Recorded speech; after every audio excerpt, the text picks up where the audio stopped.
A very, very warm welcome to Roopa, who's a good friend and a healer of sorts.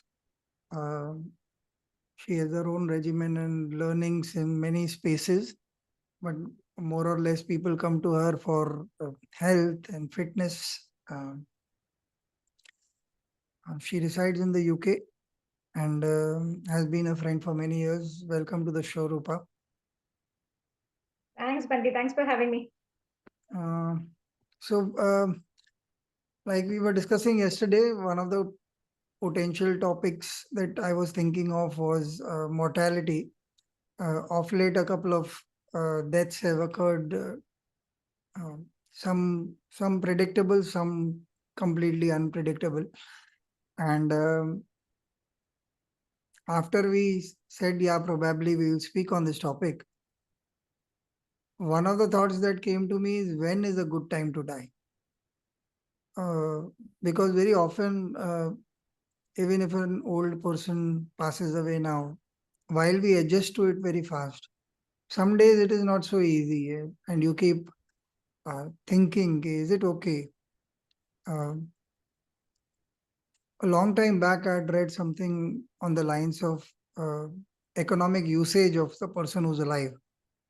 So, so that was a perspective that I have been pondering over. Is it that we are not respectful enough to people who are not contributing to society in a manner that we envisage as useful, quote unquote, of course. Yeah. But primarily, I would want to start on the provocative note of when is a good time to die. If this is thrown at you suddenly, what is it that comes up for you? I think it's as much as you can't quite predict the time of your birth, you can't be quite sure of your time of death either. So I don't think we have much choice in choosing a good time, except for the fortunate few practitioners, real lifetime practitioners, Buddhist monks who can choose their time of death, which is a known thing. But Hmm. other than the Rinpoches and the lamas and the real hardcore practitioners, I think for an average layman who has some spiritual insight into things and tries his best to be the best version of himself or herself, it is just you don't have a say per se in it as much as I think it's more trusting the process that it comes to you at the right time. When it's your time to go, it's your time to go. It's and that time has to be the good time. Thought about your own mortality in a like a serious manner. Okay, what would happen if this were to happen to you? And if you have, is there a pattern or is there a random thought? How does it work for you when you're thinking, uh, what if I do not exist in the form that I am now? Yeah, it's been something that I think all of us need to work all our lives, Okay. and sort of embrace. Culturally, unfortunately, we live in a culture where that is not spoken about or embraced joyfully, because that's what it needs to be. It's Okay. just a second, the other side of the coin of life. So there is no escaping it. There is no pussyfooting around it. It has to be welcomed with open arms, because something that you don't embrace joyfully is going to cause you grief and pain. So Mm. for me, it's been always going in the quest of understanding what death is: physical death, spiritual death, mental, emotional death, because it's the dissolution of everything at the end of the day. Okay. Life as you know it changes at the point of death. I wouldn't use the word end by choice, because it just changes. Yeah. Our Okay. understanding of what happens after death is a multitude, and different people, different religions have different ideas and opinions. That apart, just the understanding that life changes is a good way to start for all of us. That's how I started. Life changes. So it's like we go for a movie, go for a performance, the performance ends, and then it changes. You come out, you get on to life, do something else, go out for dinner, go back home, whatever. So it is not that the movie's ended. Oh, what can I do with my life now? No, you just move on and go on to do other things. And this is no different. One sort of life, your life or my life finishes, and then we go on to something else, and that's all there is to it. But the understanding and embracing of it makes the transition smooth and easy. It's more fearing the unknown. Array, what happens if I die tomorrow? What will happen to me? What will happen to my soul, my body, my family? All of these fears and apprehensions is what makes it so difficult. So, and when you accept that, oh, it's just a transition into something else, and that's okay. It's going to be different type of fun. Then it is not an issue anymore. You don't think about, oh, what do I do? Movie finished, and now I have to go home, have dinner. Oh no, you don't think about it like that. This is no different. But it has to be a Is it conscious, mindful process. is it that easy? It is, if you believe it to be. So can you take us through the process of your mind if you were to go a little more intimate and detailed about, say, randomly right now, if you were to halfway through this conversation only right now, as you hear the question, if this happens to you, what is it that you would think? What would be your last thoughts? What would be your any kind of reaction or no reaction, and what and why? And then I'll have a question about that. For me, I would say since I have been thinking about it, I am expecting it, I have some idea of what happens through it and after it. I think it's more welcoming of that phase of my life. It's still life of a different sort. So I would not definitely not be fearful, because that's something I've really worked consciously on, and everybody should. and and then embracing whatever happens and going into the process. So once you engage and give yourself to the process, then you flow smoothly with it, because our perception mars the experience of it. So if you approach something with the idea that, oh, this is crazy, this is dangerous, I don't know what's going to happen, and you have all that fears, then it becomes a fearful process. Oh, this is different, this is fun, this can be joyful, and it becomes joyful. So that is all there is to it. Our perception defines the moment for us, may it be life, death, any event, any time in life. So for me, if I were to die, I would be, yeah, I've been excited about dying, because the process is very exciting. You're letting go of this. It's a new drama that you get into. Fun. That would make the episode a hit for sure. Uh, there was another serious part to the question. Uh, what about attachments? What about things that you are doing which fulfill you right now?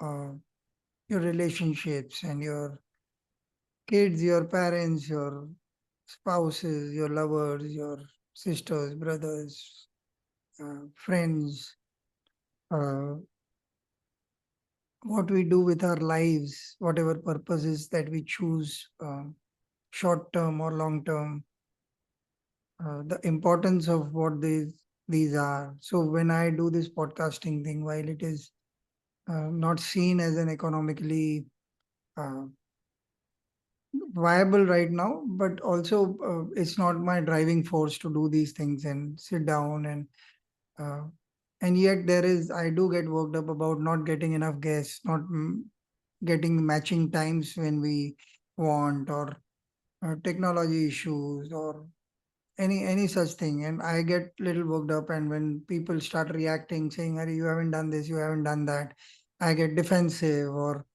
in my head I'm saying it's not, people have been kind mostly. In fact, just before the podcast today I was thinking there are at least 20 people who have contributed regularly to the podcast in ways that people may not know. The logo coming up from somewhere, the moving logo on screen, there is a sound background to it.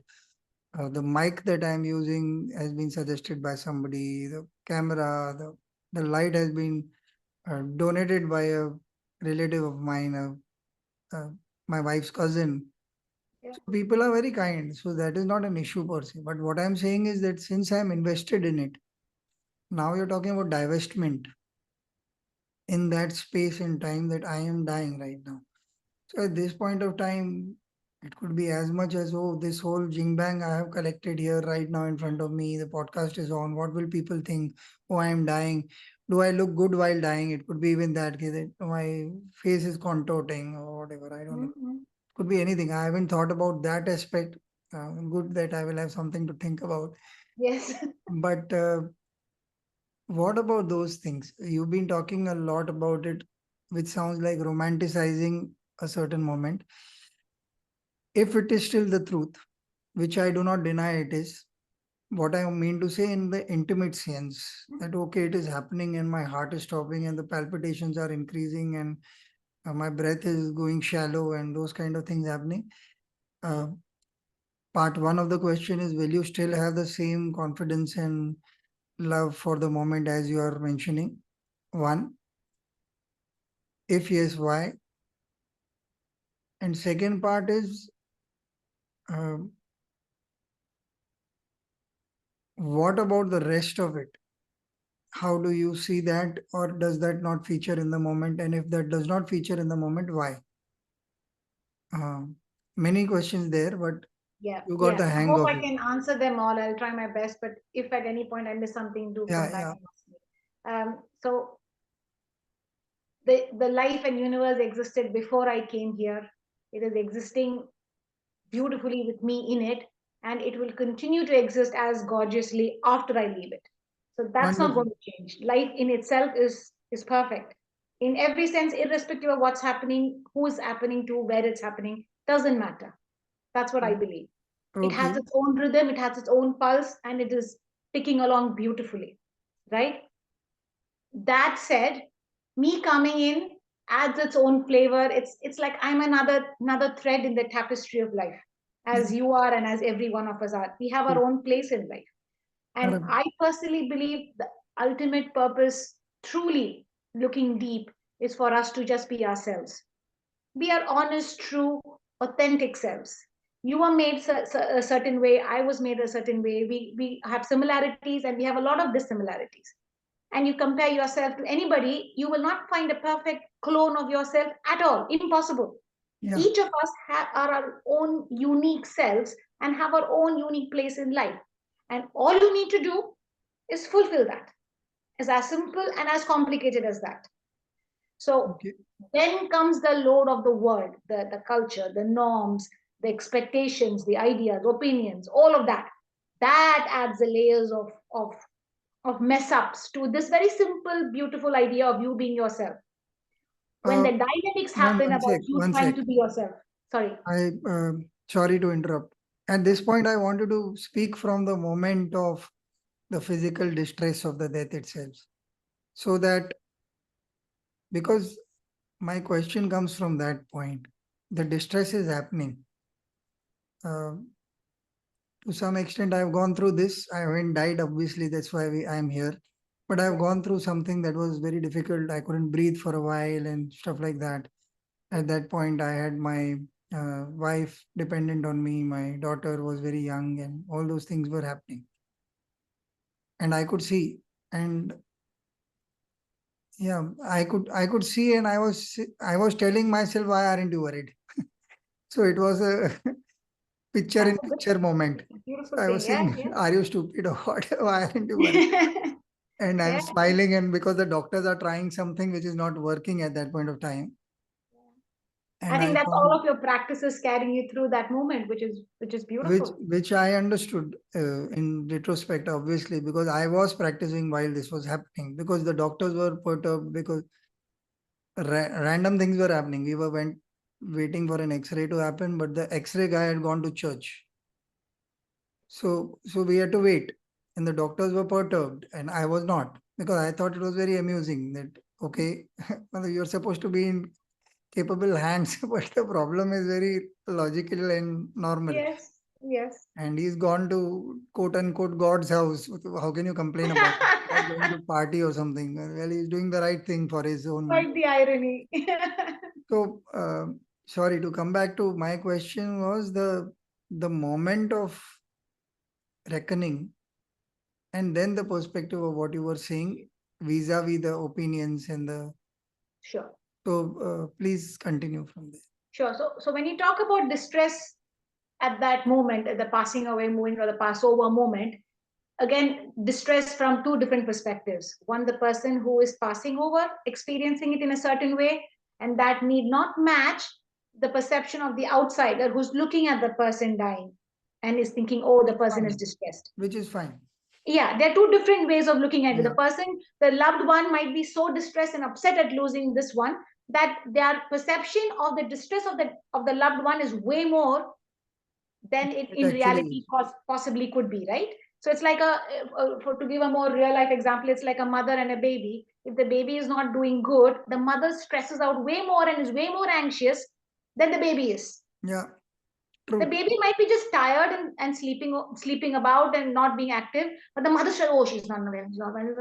It's more important to calm the mother down than the baby, because the baby is not fine actually. It will get through it. Similarly, with a dying person, the person might be looking as in great distress, but if you think about it, as the process is happening and the person is passing over, it is the dissolving of everything external. There is external dissolution and internal dissolution that's happening. So everything is dissolving away. Your loved ones, Your all of your. perspective. But I don't want you to generalize. I want you to, because you have thought about this, Yeah. and you are kind of, you mentioned that you would possibly be good with it. So we are now getting into the authenticity of your understanding, and so that it helps all of us. I also have a deeper question there, but I don't True. want to go away from the moment Yeah, right right. now. Yeah. So the moment vis-a-vis your perception of me, whoever is there or not there, it doesn't matter. Yeah, it I'm doesn't saying matter. just the fact that, oh, like, this is happening to you and the people that you love or the people you have spent your life with. Doesn't matter is what I'm saying. At that point, it wouldn't Oh, matter if you have truly worked into understanding the life and the passover ah, into the death, it sorry, will my not bad. matter to you because they're all dissolving away. Literally, physically, mentally, spiritually, they're all dissolving away. Okay. So for me, I'm going into this process. So when I am going outside the cinema, I'm not thinking about the cinema anymore. I have had my moment with it. I enjoyed the cinema when I watched it. I enjoyed my loved ones when I lived with them. But I am truly looking forward to my next phase, which is a lovely dinner at so and so restaurant. So I'm looking forward to that. I'm engaging. Okay, what will I order today? Is more my thought rather than, "Array, that cinema, that actor did that great in that scene." No, because I'm truly looking forward to this. So that's where I'm saying your level of engagement with the idea of death or life transitioning into another phase is of crucial importance. Okay. So, so the deeper question there is, thank you for clarifying that. My bad that I didn't get doesn't matter meant doesn't matter right now. Yes. Uh, how do you arrive at a learning like that in your head?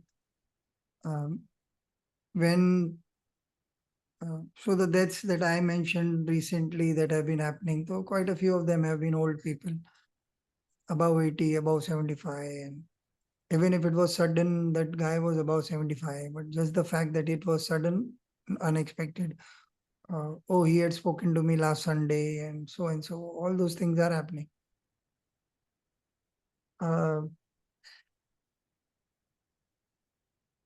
how do you, when old people are struggling to come to a, by actually, all honestly, the first question itself of the podcast kind of undid that thing in my head. What is a good time to die? Because even old people are refusing to die. In fact, there is another pressure these days that they have to stay young and keep coloring their hair and do all kinds of nonsense, whatever is happening. Yeah. So the so this is also coloring that same thing that you mentioned, that the death, that the friendship with the concept of leaving doesn't happen. And how did it happen for you? Why did it happen for you? Uh, and a more provocative question there would be: are you really unhappy with life as it is right now? Right? Good one. Good one there. Yeah, because sometimes it might be this need to Escapism of sorts. let go of madness itself. Yes, yes, yes. So So for me, to give you a gist of my process, of course, it didn't happen overnight or in a month or in a year. It's been yeah, a steady over the years, a lot of events contributing to it, a lot of knowledge from different books, different sources contributing to it. So I did experience that when I was young with the passing away of my father, when I was 12 years old, and that was my first death. And then grandparents, and then death among friends and friends' parents, and also. So over the years, you're never not aware of death or sort of having death around you. It's how much you want to engage with it. Most people want to spend the least amount engaging with it, especially if it is somebody just slightly, your neighbor or your friend's aunt and uncle. You don't want to engage with them. Oh, I'm very sorry, and that's it. You just get on with your life. Don't want to think about that. So it is this disconnect which sort of keeps people away from the idea of death. It is not, you went to a holiday, you engage way more with it than the death, or then you don't introspect about it, or you don't discuss with your friend, oh, what do you think about that? How do you perceive it? What do you think is going to happen after you die? You don't have ever such conversations with friends or family, ever. You don't have this even with a dying person, which is so important to put the person at ease and calm. So this lack of conversation, this lack of thinking and introspection is why we are where we are. So the old people don't want to die. The young, of course, you think they don't deserve to die. And it's just that it's always something that you want to spend least amount with, considering it's such a stark reality and the other side of life. So for me, coming back to where I got it from, so it was all of these things constantly bringing me back to the thought process.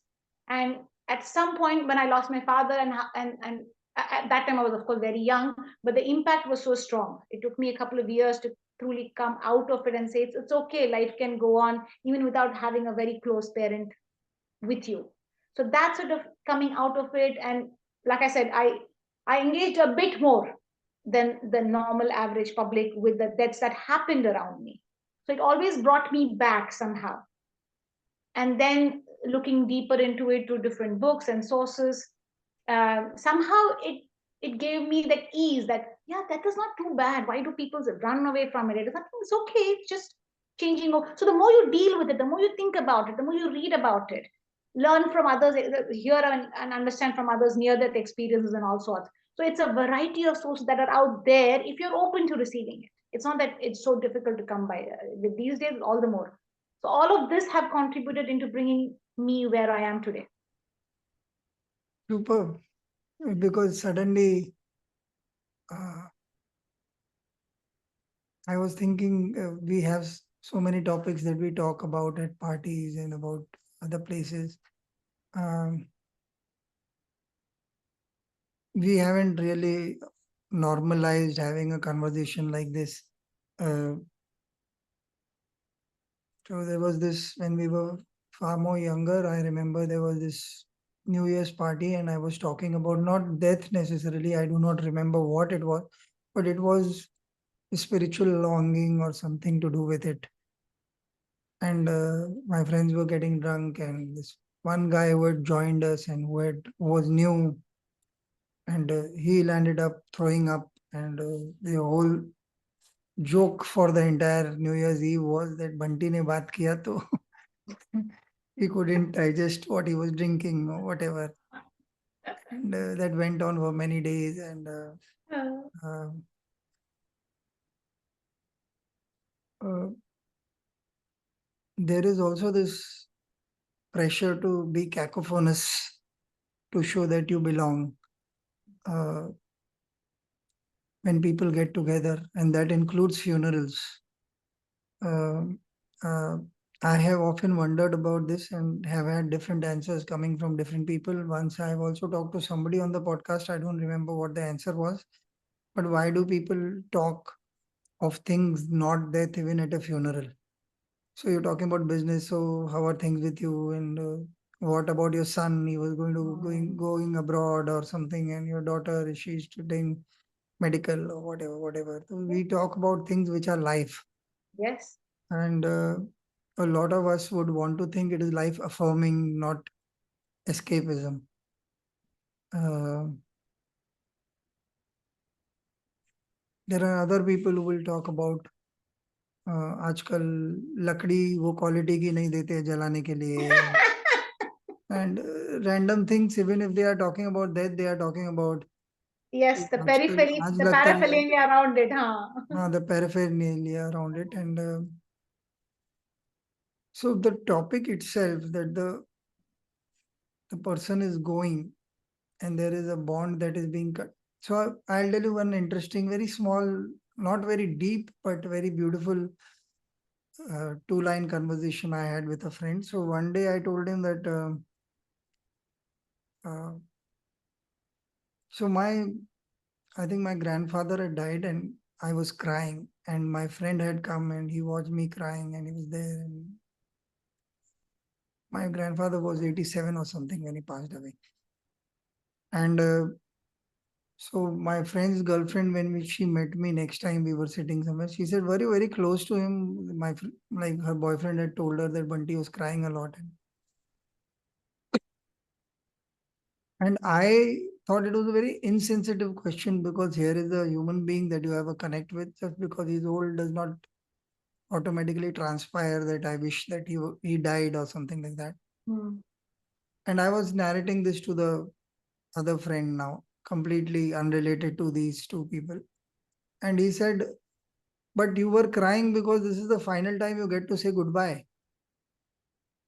So what's the big deal about it? Oh, it's okay to cry." Like he says कि इसके ये मतलब cut गया, अभी दूसरी बार जुड़ेगा नहीं. You cannot tie a knot and say कि ये thread चल जाएगा. अभी वो गया, तू गया, वो गया. अपने, like you said, in a obviously much more calmer manner, that it is dissolving, but it is also a cut off. You learn to cut off and say कि it's okay that. So I find that I, as a person who was growing and forming friendships, and I was quite a gregarious and happy-go-lucky kind of fellow, and was making friends right, left, and center. Over a period, that uh, I think propensity is the word I am searching for, to go on making friends who are not mindful of either life or death in that sense. I Mm. find Mm. uh, it's a bit of a waste. Not that I'm also trying to. I'm realizing I might be far more judgmental than I realized. As I grow, sometimes I realize that it's okay. Everybody has their own path and the way they are going Mm. about doing their things. Mm. Mm. But this is very intimately close to what kind of person are you, and would I want to engage with you more? Because anyway, I am spending, what more can I spend than life on you? So if I'm having a conversation with you for 5 minutes or 15 minutes or 10 seconds or 3 hours, uh, those 3 hours will never come back again.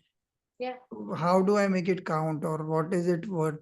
I cannot be sitting and laughing on the same jokes that I used to when I was in school or college or whatever. And not to look down upon those No, moments. no, Those no. were immensely who I was. So,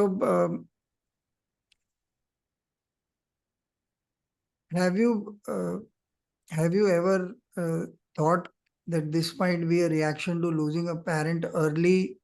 Uh, it came to me. There are again two parts to the question. One is, what was your first impact of that death? What did you really think? The loss of that parent at that point, if you can remember. And second part is, uh, did you become a medical professional studying this because you wanted to really understand? Is that a reactionary track that you took? If you haven't thought about it, I want you to think about if that's been one of the things, because you do not lose your compassion even as you are still medical enough to guide whenever I've had a discussion with you on certain matters. So, would you want to answer those two parts? Okay. The first part, as a 12-year-old, frankly, it didn't make much sense. It didn't make much sense because he was fine 1 week, and the following week he was at the hospital, and in a couple of, the entire thing happened in a couple of days time, less than a week's time. So it was just all too sudden, and he was quite young. He was 44 or something. So at that point, for a 12-year-old, it didn't quite add up, because I hadn't until then seen death up so close or even thought about it. So at that point, it had an impact. It had a sustained impact because life changed after that, circumstantially, financially, environmentally, everything changed. But Yes. there was a huge impact starting from that point of him passing away. And of course, I missed his presence, his love. All of that was, of course, added fuel to the fire. But at that point, it didn't add up. It didn't all tie up, or I didn't know how to take it or how to process it. Nothing. So I was angry for a year, basically, Angry. and I hated God. He said because he was useless. What good is he? He couldn't take care of my dad.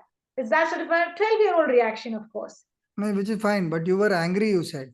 Oh yes, yes, very much so, because it didn't seem fair. He was a good man, and why are good people dying? It's not fair. As Okay. simple as that. So from there, then after a year, you sort of get into life. Life keeps happening. You are just growing up, and with time is the best healer at the end of the day. You Yeah. like it or not, that's the only solution for all sorts of hurts. And time did heal me after a year plus, and it sort of I flowed with life as it happened, and yeah, life kept happening. So that was my reaction at that point. And as for how I came into healing and medicine, was just actually pure luck and fluke. It was just circumstantially somehow destiny brought me here, is what I would say, because I would have never asked me. If you had asked me at that point, I would have said medicine. Nah, I don't think it's my cup of tea. Is what would have been my intrinsic answer to it. But somehow, as life would have it, I'm here and I'm loving it. And for me, medicine is more about improving the quality of life and being the best version of yourself physically and mentally. Um, so that then gives you a fuller happily too. So it all feeds into each other. If you embrace death, you live life fully. You live life fully, you will embrace death fully. So they are sort of feeding into each other all the time.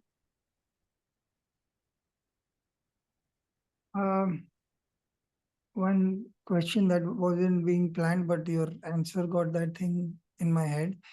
Uh, how did you see your mother was the other adult in the family at that point of time react to it, and what was your reaction to it in the sense of uh, was she wise enough to take it according to you at No, that point? no, nobody in the family was at that point. Like I said, culturally, we are not trained to deal with that. And somebody as young as that dying, of course, don't have the wherewithal to deal with it at all. No tools whatsoever. So it's all doom and gloom after that, is what you think life is going to be. That is the first initial reaction. And this is unacceptable. So it's like, you're going through all the 5 stages of death. The acceptance comes again only with time, and it's more a resignation still rather than an acceptance of death per se. So of course, everybody in the family, not just my mom, my grandparents, my aunt, everybody were falling apart. And Did at you that feel point, cheated? it was, pardon? Did you feel cheated? I didn't know what to think at that point. I felt that is how it is. Oh, if death happens, it is doom and gloom. I believe that. Sorry, come again. I believe that if a death happens in the family, it is doom and gloom after that. It's very difficult to deal with life after the death of a loved one, was my initial understanding from my immediate surrounding.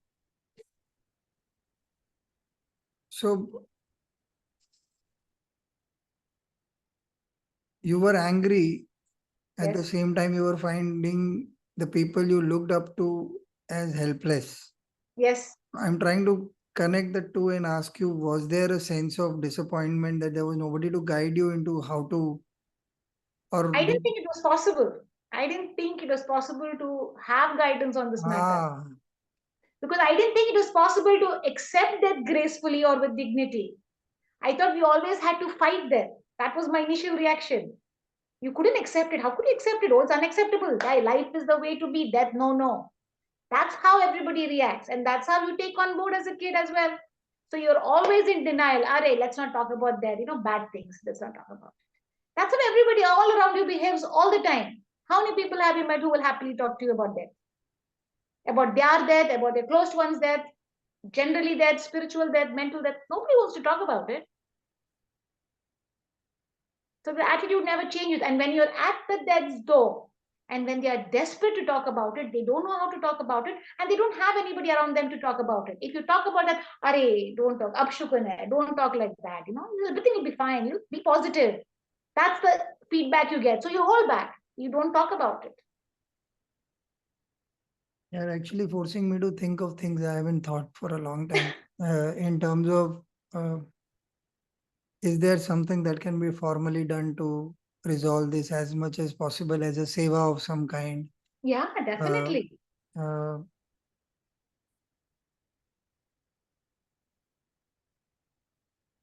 I think as much as a midwife is so important at the birth of a baby to bring the baby into the world, or a gynae doctor is so important, equally you need a similar role for somebody who's passing over as well. Somebody that holds your hand when you're passing over, and with grace you let go of life. How beautiful is that? hmm. And I think that is the best thing you can ever give to a person who is passing over. Oh, no, I Just a don't have sense of answers calm right and now. love and compassion. I don't have answers. I just have good questions of that moment, and there is a lacuna in thinking that has just struck me as a society. It always did, but not in the sense of the moment itself. So uh, there are people who are doing some great work. There was this guy who used to go to hospitals for 19 years and meet patients who had no relatives. So that's all he Oh, used to do. That's all he used to do. He would go, he would sign in, and he would sign in so that they knew that he would go and ask, "Okay, which of the patients does not have a relative." And then he would oh, sign for that and go and meet that person and spend oh, time. that is so amazing. Somebody had told me, and it's an amazing thing, and but it didn't really hit home. I love it. I think it's one of the most magnificent things that one can do with one's time, but it doesn't call out to me in that sense. Uh, but on the deathbed, now I'm thinking, is there anybody who's doing some work there in terms of uh, specifically uh, bringing a conversation around it? I'm Yeah, saying maybe even if not the deathbed itself, yeah, yeah, yeah, but earlier. yeah. So Generally, the most likelihood of such a conversation possibly happening, again, there is only a likelihood, still doesn't definitely there, happen, is in palliative care. sorry, In palliative care, in hospices. like hospices and Yeah, palliative care. Yeah. yeah, I am unsure of that as well, but that's exactly what I was thinking. But then that is also a little too late in my head. Sometimes yes. I'm thinking because But it at might become a least if little it gory. happens there would be amazing. At least there. Yeah, but it is. I don't have an answer there because it might be gory or it might be too stark for somebody who is already going through. I don't think so. I have been in palliative care for a while and they just want to talk about it. It isn't gory, it isn't scary. They are a bit unsure. And they just this is like if you're going for a dental appointment and you're scared about the dental work itself. You want to share that anxiety with somebody, right? Or if you're going for an exam or an interview where you are a bit apprehensive of how it's all going to go, you want to have that conversation with somebody to just feel a bit of a release, and if they have any helpful insights to give, take that on board. How is this any different? Uh, it reminds me of a movie that I saw a few days back, a couple of weeks back, called Not Today. Acha. It's up on YouTube for at least for free. That's what it seems, and it's on suicide prevention Okay. hotline. Somebody Oh, who's yes. joined and her first day on the hotline as a Oh, yes. recipient of a call, and what happens between the caller and this lady Yeah. who's joined this job. Very well. Uh, a beautiful movie. I loved it. I loved everything about it, and it stayed with me for a couple of days, very, very deeply, uh,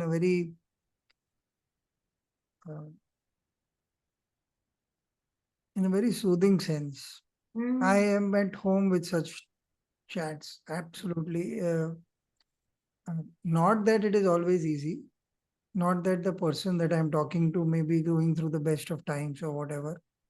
Uh, but life has been kind to me. I've had two long-term patients who have had various stages of um, dissolution of over a period of time, and you can't take it very easily. There are every day isn't the same, but luckily, between me and my wife, we were both meditators and we had conversations, not necessarily as deep as that because we were a typical conservative Indian couple. We Mm. didn't sit Mm. down and say what would happen. But she mentioned more than once that she would pass away before me, and I didn't see it as a, I saw, okay, it's just drama, उसका क्या ही है, जो भी करेंगे अभी करेंगे, जो जिंदा है उसके साथ करेंगे. So it was always alive till you're dead. Yeah. Uh, to me, it was always like that. In fact, one of the things that when she passed away, I had met her a night before, and that night she passed away at the hospital. I wasn't there at the hospital. So next day I felt a little cheated. I said, "You should have told me you're going tomorrow. Come on, that's the basic you should have done and whatever." But she, in a way, she did, and she was quite okay. And there's only so much you can do about things. Yep.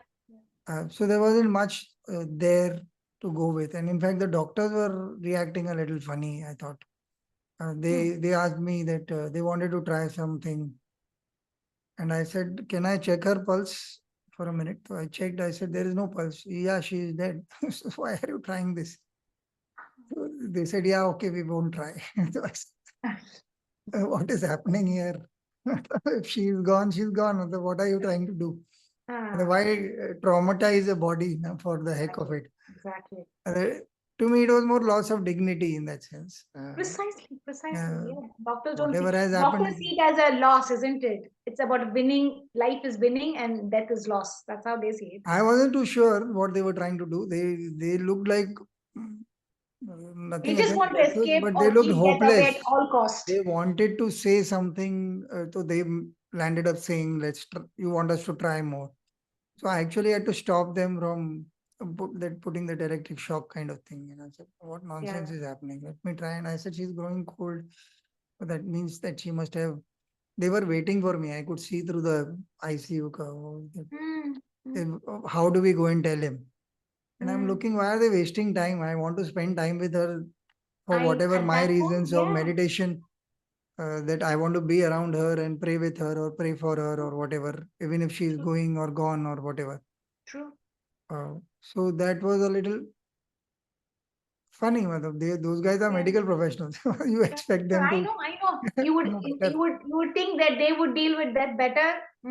But didn't. So I guess they are also very concerned about the same lack of conversation. And that's why uh, this is the surprise element of today's conversation for me, that, we are also badly inflicted with this epidemic of not talking consequential things, that we don't talk about the most consequential thing ever.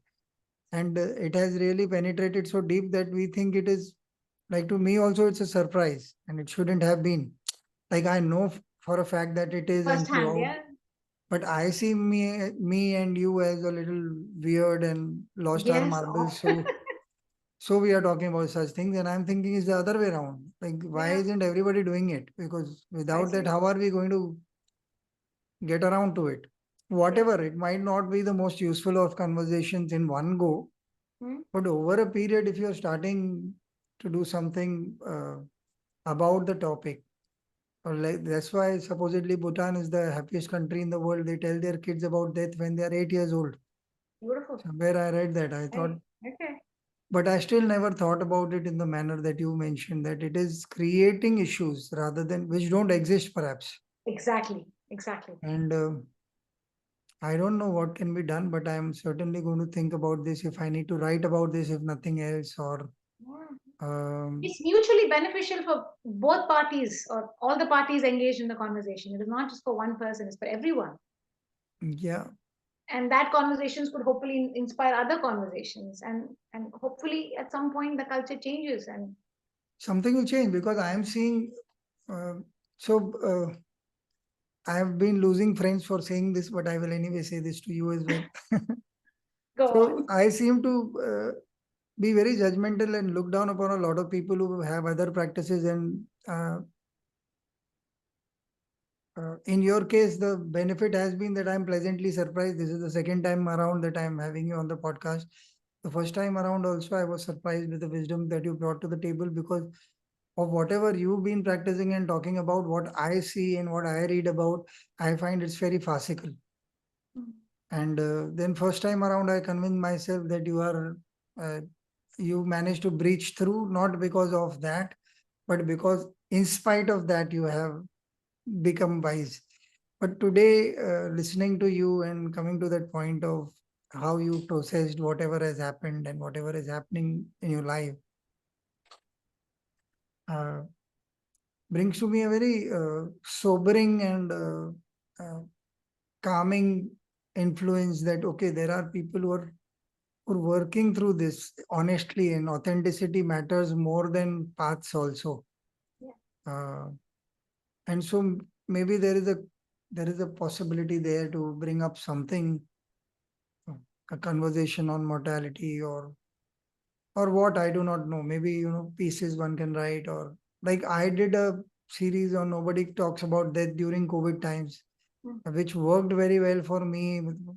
I don't know how many people have heard it or went through it, because one guy actually admitted on the podcast that he had tried to commit suicide once.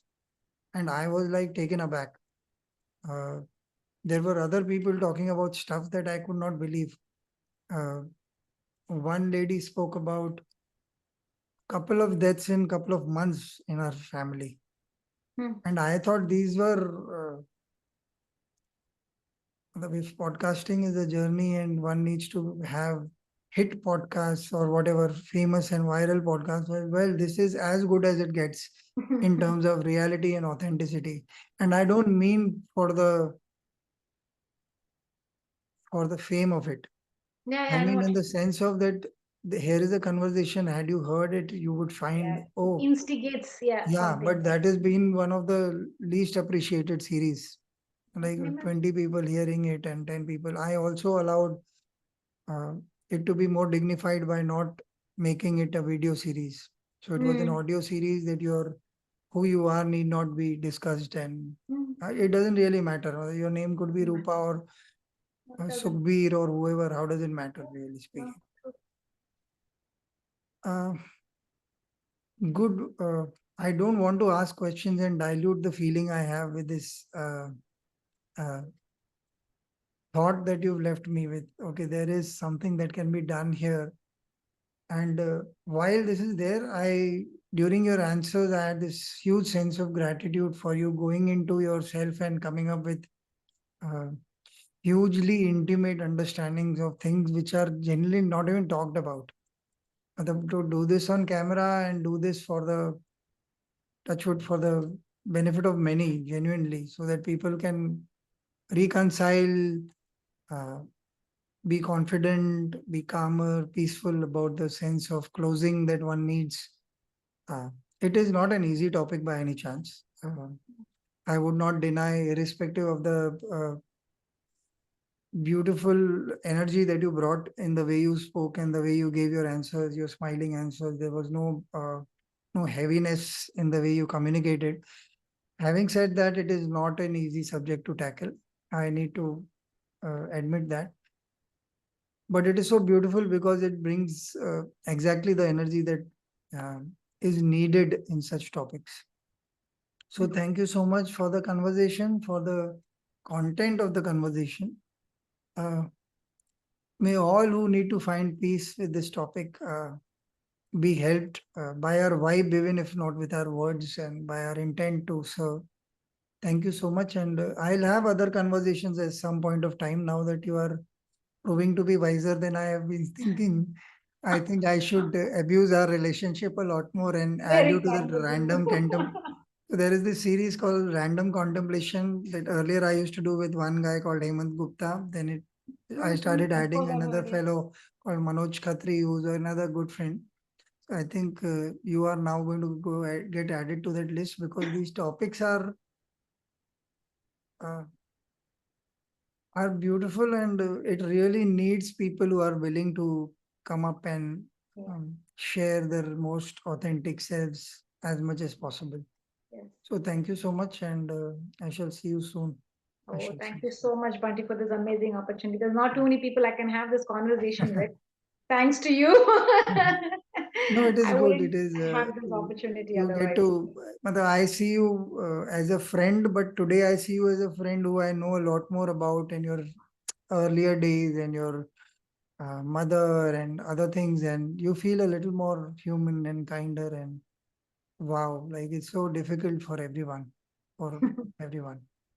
So I shall see you soon. No, thank you so much, Bunty, for your amazing work. Keep it Yes, up. Yes. Really makes the Thank world of a you. difference. Thank you Bye. for making the world a better place. See ya. Yes. Bye. Bye.